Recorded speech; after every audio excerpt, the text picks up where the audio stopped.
채널 휴 라이브러리. 안녕하세요. 아나운서 강민채입니다. 오늘은 조현승 박사님과 함께 하겠습니다. 박사님 안녕하세요. 네, 안녕하세요. 오늘은 어떤 책을 준비해 주셨나요? 아실 거예요. 그 아담 스미스의 국부론을 제가 준비를 했는데, 국부론을 아마 못 들어보신 분은 없겠죠. 없을 것 같아요. 없어요. 네. 초등학교 때 사회책에서 그 보이지 않는 손. 네, 그렇죠. 국부론을 직접 읽어볼 생각은 못했던 것 같아요. 그렇죠. 거의 대부분은 그렇죠. 예. 네, 어떤 책인가요? 굉장히 지루한 책입니다. 근데 이 책이 국가와 기업을 네. 운영하는 사람이라면 반드시 읽어야 할 경제학의 영원한 고전이고요. 네. 또 원제는 국부의 본질과 원인에 대한 연구. 네, 그렇죠. 네, 이렇게 해서 이걸 줄여서 국부론으로 부르는데요. 이 산업혁명이 진행 중이던 시기인 1776년에 출판이 되었고요. 또 무엇이 국가의 부를 형성하는가를 주제로 얘기를 하고 있는 책이라고 합니다. 많은 분들이 저처럼 얘기는 엄청 들었겠지만 직접 읽어보진 않았을 것 같거든요. 네, 지루하고 딱딱하다라고. 일단 이 책을 저술한 아담 스미스에 대한 얘기부터 먼저 좀 해주시죠. 네, 아담 스미스는 이 사람 자체도 굉장히 지루한 사람입니다, 사실. 네, 스코틀랜드에서 세관 그 검사원이 되셨던 그 아버지의 유복자로 태어났어요. 그러니까 그 어린 시절이 그렇게 뭐 풍족하지는 않았죠. 그리고 태어나서 이제 66세에 사망할 때까지 평생 독신으로 생활을 했습니다. 예, 근데 이제 어렸을 때 평을 보면요, 굉장히 뭐 못생기고 말더듬이었다 그래요. 그리고 신경쇠약도 있고 굉장히 어리숙하고 이래요. 근데 공부는 굉장히 잘했었다고 하죠. 그래서 14살에 글래스고 대학에 입학하고 옥스퍼드 대학에 장학생으로 선발이 됐는데, 그리고 25살인 그 1748년에 글래스고 대학에서 도덕 철학과 교수로 임용이 됩니다. 그러니까 이때는 경제학이라는 거는 학문으로 따로 독립되기 전이었거든요. 오, 그래요? 예, 그래서 평생을 경제학 강의를 해본 적은 없고 도덕 철학과 교수로 있었죠. 도덕 철학이랑 경제가 무슨 연관이 있을까요? 이 당시에는 이제 경제학이라는 게 없었기 때문에, 그러니까 뭐 윤리 철학이라든지 도덕 철학 이런 데서 사회 현상을 분석하면서 어떻게 보면 심리학하고 경제학하고 막 다 섞여 있어요. 아담 스미스의 나중에 보면 도덕 감정론이라는 책도 있고, 뭐 그런 데서 보면은 굉장히 이렇게 사람 자체에 대한, 그 사람의 심리에 대한 거를 분석을 하면서 사회 현상으로 그걸 확장을 시키죠. 그런 것들이 이제 그러면서 경제학을 하게 됐는데, 이게 나중에 경제학 강의라는 게 생기지만 아담 스미스 자체는 쭉 도덕 철학과 교수로 있었습니다. 근데 사람 자체도 약간 어리숙하고 그랬다 그래요. 굉장히 똑똑한 사람이지만 평소에는 실수도 많고, 뭐 일단 뭐 일화를 보면요, 맨 그런 거예요. 뭐 일어나가지고 잠옷바람으로 한시간 나갔다가 옷 안 갈아입고 나오다가 다시 돌아오고, 뭐 아니면 어디 가다가 넘어져서 진흙탕에 빠지고, 맨 전부 다 그런 거예요. 뭔가 어리숙한. 오, 근데 이렇게 또 그렇죠. 똑똑했네요. 가끔 천재적인 사람 보면 지금 그런 사람들이 있죠. 아까 저도 그렇거든요. 또 개인 교사를 하셨다고요? 아, 예. 이 사람이 1764년에 교수를 하다가 중간에 때려쳐요.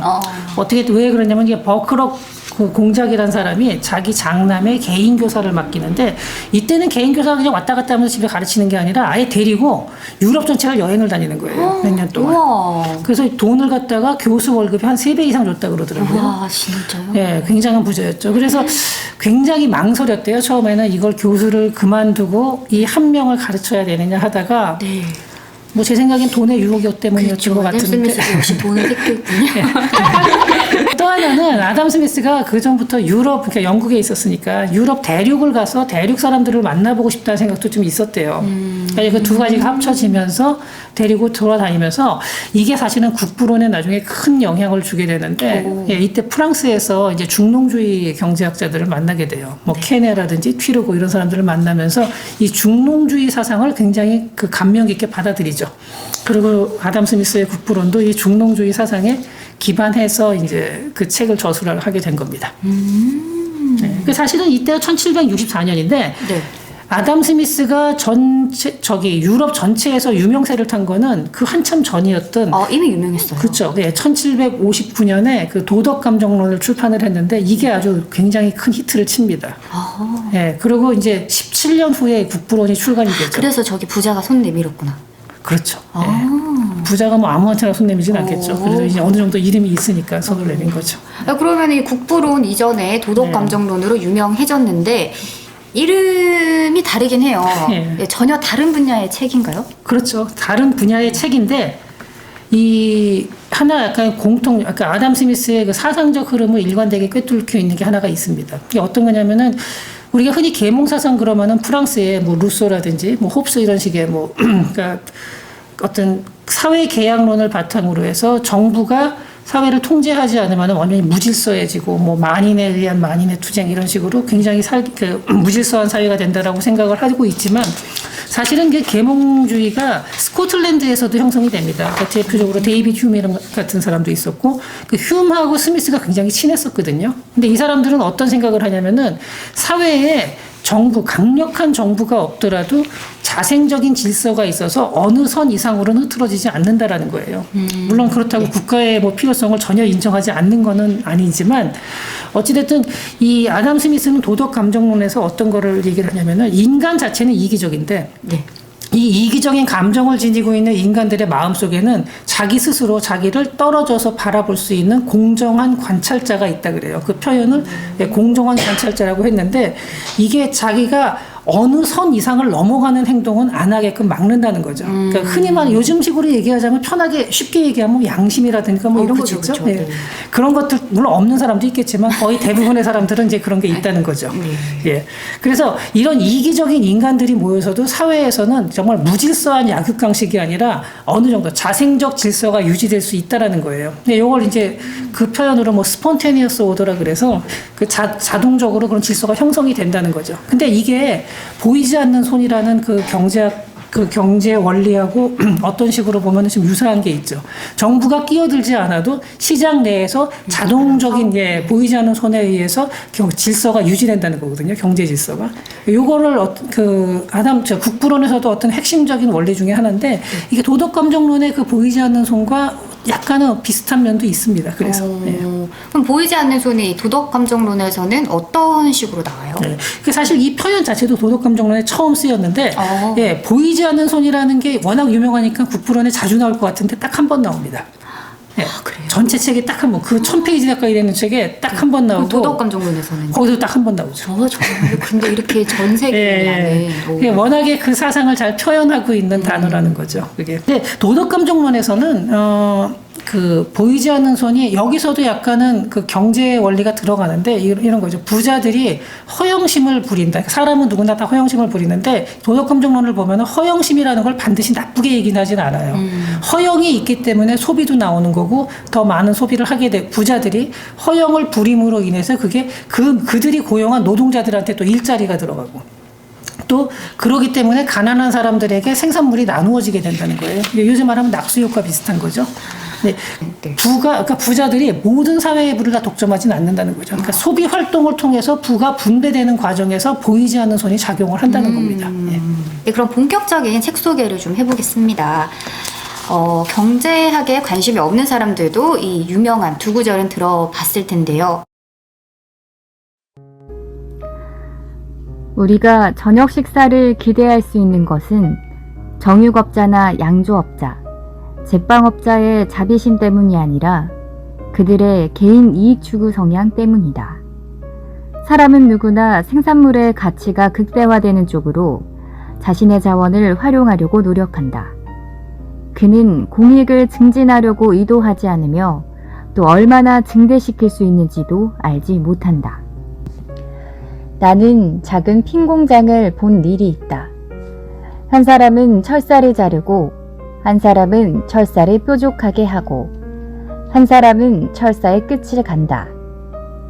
한 사람은 핀머리를 붙이고 한 사람은 핀을 희게 갈고 한 사람은 핀을 종이에 포장한다.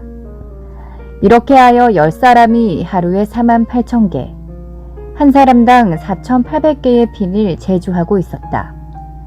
직공 혼자서라면 아마 하루에 20개도 만들지 못했을 것이며 어쩌면 단 하나도 만들 수 없었을지도 모른다. 네, 그러면은 이제 국부론의 그 도덕감정론과의 차이랑 이런 얘기를 해주셨는데 이 국부론의 핵심적인 내용은 어떻게 돼요? 이제 뭐 대부분의 경우, 그러니까 대부분의 사람들이 국부론을 읽어보지는 않았더라도 보이지 않는 손, 그러니까 그리고 또 분업의 중요성. 여기서 보면 핀 공장의 사례가 나오죠. 이 두 가지, 그러니까 분업과 자유방임. 이거에 대해서는 다들 알고 계실 텐데 사실은 국부론은 이 두 가지만 설명하는 책은 아닙니다. 그러니까 오히려 그거보다 저는 더 핵심적인 게 국가의 부가 어떻게 형성되는지 이 부분인데 이 당시에 보면은 이제 중상주의 학파들이 상당히 득세를 할 때였어요. 중상주의 학파는 한 나라의 부는 화폐의 양에 의해서 결정된다. 그래가지고 금이나 은을 얼마나 보유하고 있느냐, 또 무역을 통해서 얼마나 많은 무역 흑자를 일으키느냐, 이것이 이제 국가의 부라고 생각을 했는데 아담 스미스는 그게 아니라 국가의 부는 국가의 생산활동, 소비, 거래 활동, 그러니까 생산, 소비, 거래 활동의 크기에 의해서 결정된다라고 본 거죠. 그거는 GDP 그렇죠. 개념인 거잖아요. 예. 지금이야 뭐 GDP 당연한 거잖아요. 그 나라가 얼마나 잘 사냐 그러면 일단 1인당 GDP부터 보잖아요. 그리고 그 나라 전체의 부 그러면은 그 국가의 GDP를 보는데 이 당시에는 그런 생각을 안 했어요. 사람들이. 이 당시에는 그 국가가 얼마나 많은 화폐를 보유하고 있느냐. 그러니까 금이나 은 같은 그런 실물 자산을 얼마나 가지고 있느냐를 생각을 했었는데 아담 스미스는 그게 아니라 국가의 부라는 거는 그 국가의 생산량에 의해 결정된다. 이렇게 본 거죠. 그리고 아니라 그 외에도 굉장히 많습니다. 분량이 어마어마한데 뭐 로마 제국부터 시작해서 경제 발전사, 뭐 각 유럽은 어떻게 경제가 발전을 했는지, 그리고 현재 영국의 식민지 정책은 어떤 식으로 나가야 되는지, 그리고 뭐 국왕과 국가의 수입은 어떻게 되고 부채는 어떤 건지 뭐 이런 거에 대해서 굉장히 방대해서 이건 여러분들한테 별로 읽어보라고 추천을 드리진 않겠습니다. 오늘 왜 소개하신 거예요, 도대체? 그러니까 안 읽어볼 거니까 제가 읽어보겠어요. 네. 이런 내용을 담고 있으니까. 하지만 이제 부분적으로 읽어볼 만한. 네, 이 보이지 않는 손이라는 표현을 보면 그냥 정부가 시장에 전혀 간섭하지 않는 게 최선이다라고 생각을 하기 쉬운데 실제로 그럼 아담 스미스는 완전한 자유방임을 해야 한다라고 한 건가요? 사실은 이 부분이 좀 오해의 소지가 있어요. 네. 그래서 어떤 사람들은 뭐 아담 스미스는 국가가 절대로 손을 대면 안 된다 이런 식으로 해석을 하는 사람들도 있고 또 거꾸로 요즘 보니까 뭐 그게 아니라 아담 스미스는 오히려 그 기업의 어떤 부패나 이런 거에 대해서 철저하게 감시를 해야 된다. 그러면서 국가의 역할을 오히려 더 강조한 거다. 이렇게 주장하는 사람들도 있는데 그게 양쪽 다 이게 일리는 있는 얘기인데 정확히 얘기를 하자면 이런 겁니다. 그러니까 경제라는 것 자체는 국가가 개입하면 안 된다라는 게 기본적인 생각이에요. 아담 스미스는. 네네. 하지만 그걸 마냥 내버려두면 독점 자본가나 어떤 상업 자본가, 독점의 폐해가 발생하고 상업 자본가들이 정치인한테 로비를 해서 뭐 관세를 높게 매긴다든지 특정 산업을 보호한다든지 하는 식으로 이게 굉장히 독점과 특권이 그 경제 체제의 효율성을 크게 떨어뜨릴 수 있다라고 해요. 그래서 정부는 반드시 이런 부분에 대한 감시 기능은 확실하게 해야 된다라고 보고 있죠. 그러니까 아까 그 아담 스미스는 그러니까 어떤 사람들은 도덕 감정론을 쓸 때하고 국부론을 쓸 때하고 도덕 감정론에서는 뭐 사람이 자기가 이기심을 제어해야 되고 뭐 공평한 관찰자 뭐 이런 얘기를 하다가 여기 와서는 완전 자유방임을 얘기하니까 생각이 바뀐 거 아니냐 이렇게 말하는 사람이 있는데 그렇지는 않고 그 일관된 주제입니다. 이게 아담 스미스가 볼 때 이 자유방임을 주장을 하되 시장 질서를 교란할 수 있는 행위에 대해서는 정부가 적극적으로 개입을 해도 된다라는 거예요. 예. 그러면은 정부 개입의 필요성도 어느 정도 인정을 한 것인데 책에도 그럼 구체적으로 나와 있죠? 예, 몇 가지가 나와 있습니다. 아주 가장 대표적인 게 이제 공공교육이죠. 뭐 공교육 이게 특히 분업을 하게 되면은 한 사람이 하나의 분야만 어렸을 때부터 쭉 하게 되다 보면 다른 분야에 완전히 무지해질 수가 있거든요. 이런 부분도 그렇고 또 이제 가난한 사람들에 대해서 어느 정도 기회를 줘야 된다는 측면에서 지금 우리가 생각하는 이유와 비슷하게 공교육의 중요성을 상당히 강조했고 또 하나는 그 시장 실패가 발생할 수 있는 대표적인 분야가 국방하고 치안입니다. 네, 여기서는 정부가 반드시 끼어들어서 국방 치안 그리고 요 외에도 뭐 도로 건설이라든지 뭐 이런 부분에 대해서는 정부의 역할이 필요하다고 했죠. 그러니까 현대 경제학에서 다루고 있는 대부분의 문제점을 이미 이 당시에 아담 스미스는 다 꿰뚫고 있었던 거죠. 그래서 어리숙하고 못생기고 말더듬이지만 굉장히 뛰어난 머리를 가지고 있었던 사람이죠. 왜 독신이었을까요? 아마 못생기고 말더듬 그리고 제 생각에 아담 스미스가 눈이 높았을 가능성도 있거든요. 그러게요. 연애사는 모르는 거니까. 그렇죠. 예, 농담인데 괜히 또 이 얘기했다고 제가 뭐 아담 스미스를 막 비하했다 이렇게 또 절대. 욕하는 분들 그렇게까지 인정 없고 그러지 않아요. 예. 제가 굉장히 존경하는 분이니까 아담 스미스는. 네. 그렇죠. 그럼 이 책에 대한 총평 오늘 해주신다면요? 네, 일단은 이제 시대가 많이 달라졌기 때문에 아까 제가 뭐 무슨 뭐 경제사 부분이나 이런 거는 읽지 않아도 된다 그랬는데, 그러니까 여기 그 그 국부론에 있는 내용을 모두 읽을 필요는 없다 그러는데 그 이유가 거기 나오는 뭐 영국의 식민지 정책, 미국에 대한 식민지 정책은 어떻게 해야 된다 이런 거를 우리가 지금 정독을 할 필요는 없는 거거든요. 예, 그러니까 시대가 달라졌으니까 세부적인 내용을 보다 보면 부분적으로 건너뛸 수 있는 부분도 많이 있고 그런데 이 경제가 움직이는 원리, 그러니까 기본적인 원리하고 또 국가의 부에 대해서 기존에 있던 생각과 전혀 다른 통찰을 해내는 거 이러한 부분들은 지금도 우리가 깊게 한번 마음속에 새겨볼 만하죠. 그 상황에서 어떻게 이런 생각을 해낼 수 있었을까 이런 거를 쭉 읽어보면서 이 사람이 이러한 생각을 하게 되는 걸 한번 따라가 보는 거는 굉장히 의미 있는 일입니다. 근데 너무나 지루하고 힘들어요.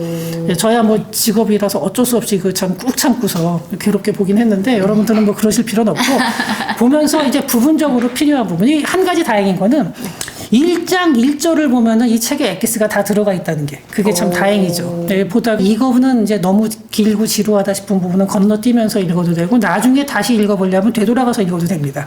네, 그러니까 한번 보시면서 이 아담 스미스가 그 당시에 생각했던 고민이나 그 시대를 뛰어넘는 이러한 사상을 그러니까 사상을 만들었다기보다도 이러한 생각을 해낼 수 있었던 아담 스미스의 생애를 한번 따라가 보는 거는 굉장히 저는 그 의미 있는 일일 거라고 생각을 합니다. 네, 오늘 조현승 박사님과 고전 경제학의 대표적인 작품 애덤 스미스의 국부론에 대해서 얘기를 나눠봤습니다. 이 어려워 보이는 책이지만 애덤 스미스가 어떤 생을 살았고 또 그의 사상에 이 어떤 영향들을 미쳐서 어떠한 경제관념으로 이 바라봤는지를 알면은 훨씬 흥미롭다고 하니까요. 그런 시간을 한 번쯤 가져보셔도 좋을 것 같습니다. 그럼 저희는 이만 다음 이 시간에 뵐게요. 네.